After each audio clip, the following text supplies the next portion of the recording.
نحمده ونصلي على رسوله الكريم أما بعد فأعوذ بالله من الشيطان الرجيم بسم الله الرحمن الرحيم الذين آتيناهم الكتاب يتلونه حق تلاوته أولئك يؤمنون به ومن يكفر به فأولئك هم الخاسرون.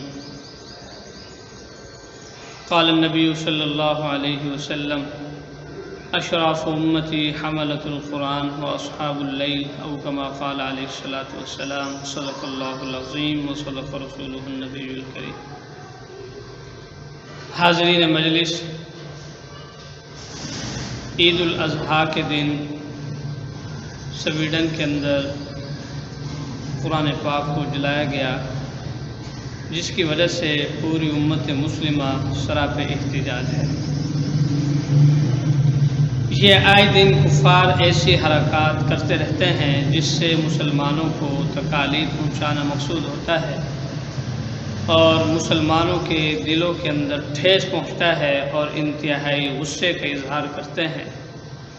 اب اس سویڈن والے واقعے کی وجہ سے پوری امت مسلمہ، صرف ملک پاکستان نہیں بلکہ جہاں پر بھی روئے زمین پر مسلمان رہتے ہیں، انہوں نے اس کے خلاف آواز اٹھائی اور اس کی بھرپور طریقے سے مذمت کی کہ مسلمانوں کا عید کا دن ہے، خوشی کا دن ہے. حضرت ابراہیم علیہ السلام کی یاد کے اندر اللہ جل جلالہ نے قربانی کا حکم دیا ہے، لیکن وہ کفار انتہائی غلیظ اور اپنی گھٹیا پرانی روایت کے مطابق قرآن پاک کو جلاتے ہوئے نظر آتے ہیں. اور یہ پکی بات ہے، جتنی وہ ایسی حرکات کریں گے، قرآن پاک کو جلائیں گے یا آپ صلی اللہ علیہ وسلم کی شان میں گستاخی کریں گے، اس کی وجہ سے مسلمانوں کا ایمان اتنا ہی مضبوط ہوگا. اگر کوئی آدمی پہلے قرآن پاک کی تلاوت نہیں کرتا، قرآن پاک سے دور ہے، لیکن جب اس قسم کی حرکات ہوتی ہیں تو جو سوئے ہوئے مسلمان ہیں ان کا ایمان بھی جاگ جاتا ہے، وہ بھی قرآن پاک سے اپنا تعلق، اپنا قرب اور زیادہ تیز کر دیتے ہیں. قرآن پاک کے اندر اللہ جل جلالہ نے کتنی زیادہ فضیلت قرآن پاک کی تلاوت کی بیان کی. احادیث پاک کے اندر آپ صلی اللہ علیہ وسلم نے بیان کی. اللہ جل جلالہ نے قرآن پاک کے اندر ارشاد فرمایا، الذین آتیناہم الکتاب، جن لوگوں کو ہم نے کتاب دی، یتلونہ حق تلاوتی، وہ اس کی ایسی تلاوت کرتے ہیں جیسے اس کی تلاوت کا حق ہے. اولئک یؤمنون بی، یہی لوگ پکے مومن ہیں. ومن یکفر بہ فاولئک هم الخاسرون، اور جو لوگ قرآن پاک کا انکار کریں گے یہی لوگ نقصان اٹھانے والے ہیں. اس آیت کے اندر اللہ جل جلالہ نے ایمان والوں کی تعریف کی. اب اس آیت کی تفسیر میں مفسرین کے مختلف اقوال ہیں. سویڈن والے کافر بالخصوص سنیں اور باقی دنیا کے کافر بالعموم سنیں. سیدنا عمر فاروق رضی اللہ تعالیٰ عنہ اس آیت کی تفسیر میں لکھتے ہیں، اس آیت کا مطلب یہ ہے کہ ایمان والے جب قرآن پاک کی تلاوت کرتے ہیں، تلاوت کے دوران جب رحمت والی آیات آ جاتی ہیں، جنت والی، تو وہ اللہ تعالی سے رحمت کا سوال کرتے ہیں اور اللہ سے جنت مانگتے ہیں. اور جب تلاوت کرتے ہوئے کوئی جہنم کی آیات یا عذاب کی آیات آ جاتی ہیں تو وہ اللہ سے جہنم سے پناہ مانگتے ہیں اور عذاب سے پناہ مانگتے ہیں. یعنی تلاوت کے وقت ان کے ایمان میں اور زیادہ اضافہ ہو جاتا ہے. حضرت سیدنا عبداللہ بن عباس، عبداللہ بن مسعود رضی اللہ تعالیٰ عنہما فرماتے ہیں کہ اللہ تبارک و تعالیٰ نے قرآن پاک میں جن باتوں پر عمل کرنے کا حکم دیا، ایمان والے اس پر عمل کرتے ہیں، اور جن باتوں سے منع کیا ہے وہ اس سے بچتے ہیں، اور قرآن پاک کے اندر کسی قسم کی تبدیلی، معنوی اور تلفظ کی تبدیلی کسی قسم کی بھی نہیں کرتے. حضرت سیدنا حسن بصری رحمۃ اللہ علیہ اس آیت کی تفسیر میں لکھتے ہیں کہ ایمان والے محکمات آیات پر ایمان لاتے ہیں، اس پر عمل کرتے ہیں، اور متشابہات کو دل و جان سے تسلیم کرتے ہیں، اور اگر کوئی اشکال والی آیات آ جائیں تو ان کو اہل علم کے سپرد کر دیتے ہیں. ان اقوال کی روشنی میں دیکھیں، مومن بندہ جو بھی اللہ کی طرف سے اس کے لیے قرآن پاک کے اندر حکم آ جائے گا وہ اس کو دل و جان سے تسلیم کرے گا۔ علماء نے لکھا ہے انسان کو، مسلمان کو دنیا کے اندر سب سے زیادہ لاڈ پیار مال و دولت سے ہے، پھر اس کے بعد بیوی بچوں سے زیادہ محبت ہوتی ہے، قریبی رشتہ دار ہو گئے ان سے ہوتی ہے، اور تیسرے نمبر پر اپنی عزت، اپنی جان سے زیادہ عزت ہوتی ہے۔ اب اگر کوئی ایسا مسئلہ آ جائے جہاں پر قرآن پاک کی توہین کی جائے، قرآن پاک کو جلایا جائے، یا آپ صلی اللہ علیہ وسلم کی شان میں خاکے شائع کیے جائیں اور آپ کی عزت کو پامال کیا جائے، تو مومن بندہ اگر اس کو مال و دولت کی قربانی دینی پڑے تو وہ سب سے پہلے اپنے مال و دولت کو ٹھکرا دے گا۔ اگر اس کے باوجود بیوی بچوں کی قربانی دینی پڑے وہ اس کو بھی ٹھکرا دے گا، حتیٰ کہ اگر اس کو اپنی عزت اور اپنی جان کا نذرانہ پیش کرنا پڑے تو وہ آپ صلی اللہ علیہ وسلم کی ختم نبوت کی خاطر اور قرآن پاک کی حفاظت کی خاطر اپنی جان کی بھی پرواہ نہیں کرے گا، اپنی جان کا بھی نذرانہ پیش کر دے گا اور وہ قرآن پاک کا تحفظ کرے گا۔ اس طرح سے ہر مسلمان کا ایمان ہے۔ آپ صلی اللہ علیہ وسلم نے بڑی فضیلت ارشاد فرمائی۔ آپ صلی اللہ علیہ وسلم نے ارشاد فرمایا، اللہ کے گھروں میں سے جن گھروں کے اندر قرآن پاک کی تلاوت کی جاتی ہے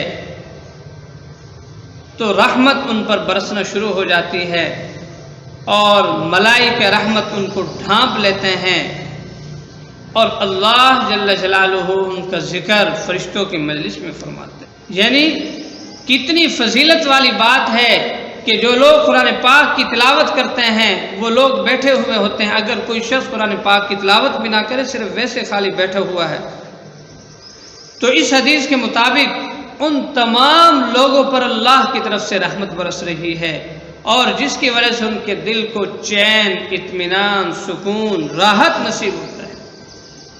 اور یہ آپ آزما کر دیکھیں۔ اور ایک روایت میں آتا ہے کہ جن گھروں کے اندر قرآن پاک کی تلاوت کی جاتی ہے وہ آسمان والوں کے لیے ایسے چمکتے ہیں جیسے زمین والوں کے لیے سورج، چاند، تارے چمکتے ہیں۔ سیدنا ابو ہریرہ رضی اللہ تعالیٰ عنہ فرماتے ہیں جس گھر کے اندر قرآن پاک کی تلاوت کی جاتی ہے اس گھر کے اندر برکت ہوتی ہے، اور ان گھر والوں کی اولاد زیادہ ہوتی ہے، اور آفات بلیات سے وہ گھر والے محفوظ رہتے ہیں، شیاطین وہاں سے بھاگ جاتے ہیں۔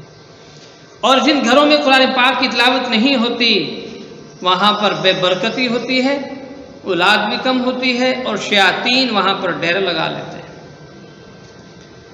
حضرت سیدنا ابو ذر رضی اللہ تعالیٰ عنہ ایک دفعہ آپ صلی اللہ علیہ وسلم کے پاس تشریف لائے، عرض کیا یا رسول اللہ مجھے کسی بات کی وصیت کیجیے۔ آپ صلی اللہ علیہ وسلم نے ارشاد فرمایا، ابو ذر تو تقوی کا اہتمام کر، تمام امور کی جڑ ہے، تمام کاموں کی جڑ ہے۔ پھر حضرت ابو ذر رضی اللہ تعالیٰ عنہ نے فرمایا رسول اللہ اور مزید کسی بات کی وصیت کیجیے۔ آپ صلی اللہ علیہ وسلم نے ارشاد فرمایا، ابو ذر قرآن پاک کی تلاوت کا اہتمام کر، یہ دنیا میں تیرے لیے نور ہوگا اور آخرت میں تیرے لیے ذخیرہ ہوگا۔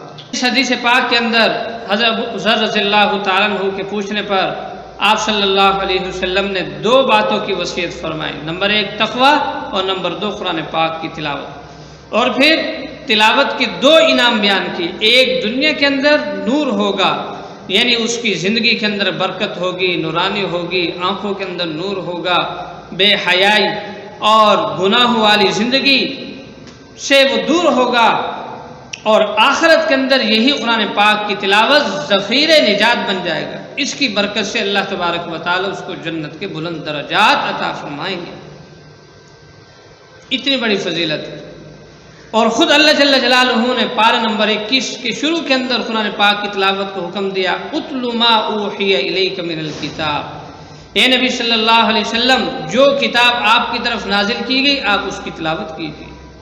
اور آپ صلی اللہ علیہ وسلم کے واقعات آپ پڑھیں، آپ تہجد کے اندر قرآن پاک کی تلاوت کر رہے ہیں، 6 پارے تلاوت کرتے ہوئے نظر آتے ہیں، اتنا قرآن پاک کی تلاوت کرتے ہیں، اور ہم لوگ قرآن پاک کی تلاوت کے قریب بھی نہیں جاتے۔ جو آدمی قرآن پاک کی تلاوت کرتا ہے صرف ہاتھ لگاتا ہے، ہاتھ لگانے کا الگ ثواب، دیکھنے کا الگ ثواب، اور جو تلاوت کرتا ہے اس کا الگ ثواب، اور ایک حرف کے بدلے میں کم سے کم اس کو 10 نیکی ملتے ہیں۔ اگر ایک آدمی ایک صفحہ تلاوت کرے، ایک صفحے کے حروف گنے، ہزاروں کے حساب سے حروف ہے، اور آپ 5 منٹ کے اندر قرآن پاک کا ایک صفحہ تلاوت کر سکتے ہیں، بلکہ زیادہ کر لیں گے، لیکن آپ کو 5 منٹ کے اندر لاکھوں کے حساب سے آپ کی نیکیاں بن جائیں گی۔ اگر کوئی آدمی کروڑ پتی بننا چاہتا ہے تو وہ قرآن پاک کی تلاوت شروع کر دے، اس کی کروڑ نیکیاں بن جائیں گی۔ آپ صلی اللہ علیہ وسلم نے ارشاد فرمایا، جو آدمی کسی رات کو 10 آیتیں تلاوت کرے وہ غافلین میں سے نہیں لکھا جاتا۔ کتنا بڑا اعزاز ہے، صرف 10 آیتیں۔ ہر آدمی رات کو تو سوتا ہی ہے، سونے سے پہلے 10 آیتیں تلاوت کر لیں، وہ غفلت سے نکل جائے گا۔ اور آدمی ترتیب بنائے، الف لام میم سے شروع کرے، روزانہ اگر حافظ قرآن ہے تو 3 پارے کم سے کم تلاوت کرے، اور اگر ناظرہ خان ہے تو 1 پارہ تلاوت کرے۔ دنیا کی جتنی بھی کتابیں ہیں سب سے افضل کتاب قرآن پاک ہے۔ آسمان سے 4 کتابیں نازل ہوئی، تورات، زبور، انجیل، قرآن پاک۔ اللہ تعالیٰ نے قرآن پاک کے علاوہ باقی کسی بھی کتاب کی حفاظت کا ذمہ نہیں لیا، قرآن پاک کی حفاظت کا ذمہ لیا ہے۔ انا نحن نزلنا الذکر وانا لہ لحافظون، ہم نے ہی قرآن پاک کو نازل کیا اور ہم ہی اس کی حفاظت کرنے والے ہیں۔ یہودی اور عیسائی آج اسی وجہ سے جلتے ہیں، ان کے پاس تورات اور انجیل محفوظ نہیں ہے، لیکن 1400 صدیاں گزر چکی، 15ویں صدی بھی آدھی ہو گئی، کتنا لمبا عرصہ ہے، آج قرآن پاک کے ایک حرف، ایک زبر، ایک زیر کے اندر بھی تبدیلی نہیں آئی۔ جیسے آپ صلی اللہ علیہ وسلم کے دور کے اندر تھا، ویسے ہی الحمدللہ ہم فخر سے یہ بات کہہ سکتے ہیں، اسی طرح اللہ کا کلام یہ قرآن پاک محفوظ ہے۔ بالفرض اگر دنیا سے قرآن پاک کے نسخے ختم کر دیے جائیں، ہر علاقے کے اندر، ہر بستی کے اندر آپ کو چھوٹے چھوٹے بچے 8 سال کے، 10 سال کے، 7 سال کے حفاظ ملیں گے کہ ان کو بٹھا کر قرآن پاک مکمل آسانی سے دوبارہ لکھا جا سکتا ہے۔ یہ قرآن پاک بہت بڑا معجزہ ہے آپ صلی اللہ علیہ وسلم۔ سویڈن والوں، تم بھی ذرا غیرت کرو اور سمجھ جاؤ، اپنی اس غلطی سے باز آ جاؤ۔ تمہاری اس غلطی کی وجہ سے پوری دنیا کے اندر تمہاری بدنامی ہو رہی ہے، تم کو ذلت کی نگاہ سے ہر مسلم ملک، جتنے بھی دنیا کے اندر مسلمان ہیں، وہ آپ کو ذلت کی نگاہ سے دیکھ رہے ہیں۔ یہ اتنی گھٹیا حرکت کی ہے، تو آپ کے لیے اس ویڈیو کے اندر یہ درس ہے کہ آپ اس قسم کی گھٹیا حرکتیں نہ کیا کریں۔ یہ نہ سمجھے کہ ہم نے یہ کوئی اچھا کام کیا، یہ دنیا کا انتہائی غلیظ اور گندا اور گھٹیا کام آپ نے کیا ہے کہ قرآن پاک کو جلایا، اور قرآن پاک کو جلانے کی وجہ سے نعوذ باللہ کیا دنیا سے قرآن پاک ختم ہو جائیں گے، کیا حفاظ ختم ہو جائیں گے، کیا مدارس ختم ہو جائیں گے۔ آپ جتنا اس کے اندر دبائیں گے، اسلام کو دبائیں گے، قرآن پاک کو دبائیں گے، یہ اتنا ہی ابھرے گا۔ قرآن پاک کے اندر اللہ جل جلالہ نے یہودی اور عیسائیوں کے بارے میں فرمایا ہے، کلما اوقدوا نارا للحرب، جب کبھی وہ جنگ کی آگ کو بھڑکاتے ہیں، اطفأها اللہ، تو اللہ تعالیٰ اس کو بجھا دیتا ہے۔ وَيَسْعَوْنَ فِي الْأَرْضِ فَسَادًا، وہ زمین میں فساد کی کوشش کرتے ہیں۔ واللہ لا يحب المفسدین، اللہ تعالیٰ بھی مفسدین سے محبت نہیں کرتا۔ تم نے بھی دنیا کے اندر یہ فساد کی کوشش کی ہے، فساد برپا کیا ہے۔ آپ کی اس گھٹیا حرکت کی وجہ سے پوری دنیا کے مسلمان سراپ احتجاج ہیں۔ اللہ تبارک و تعالیٰ کو یہ عمل پسند نہیں ہے، اور جب کبھی تم ایسی جنگ کی آگ کو بھڑکاؤ گے تو اللہ تبارک و تعالیٰ اس کو بجھا دے گا۔ اور کسی شاعر نے کیا ہی خوب شعر کہا، نور خدا ہے کفر کی حرکت پہ خندہ زن، پھونکوں سے یہ چراغ بجھایا نہ جائے گا۔ تم یہ سمجھتے ہو کہ ہم ایسی حرکت سے قرآن پاک کو ختم کر دیں گے، قرآن پاک کی عظمت مسلمانوں کے دلوں سے ختم ہو جائے گی، ایسا ہرگز نہیں، بلکہ تم جب اس قسم کی جتنی بھی گھٹیا حرکت کرو گے تو مسلمانوں کے دلوں کے اندر اور زیادہ محبت پیدا ہو۔ جب سے یہ واقعہ بنا تو میری پہلی تلاوت کا معمول جتنا تھا الحمدللہ میں نے اس سے اور زیادہ تلاوت کا معمول شروع کر دیا۔